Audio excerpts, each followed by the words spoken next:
طبعا هذه مجارة بسيطة حصلت بيني أنا وشاعر سعودي، أرسل لي بعض الأبيات يسولف معي عن القات وكذا.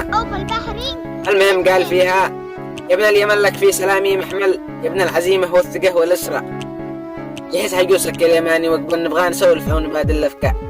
عقب جوابك لا لشعري تجهل، لأن ابن مكة لي بشعري مقدر.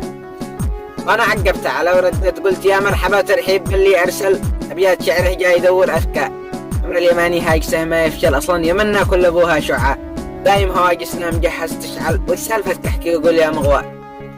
وهو رد عليه قال: يا ابن اليمن هذه مجارة تحصل، وابغاك عن موضوع فيها تختار، سؤال تسألني وانا لك اسأل، وكل شاعر له بشعرها بحال. يا ابو يمن اختار عن شي وافعل، ما دام ربعكم ملوك الاشعار.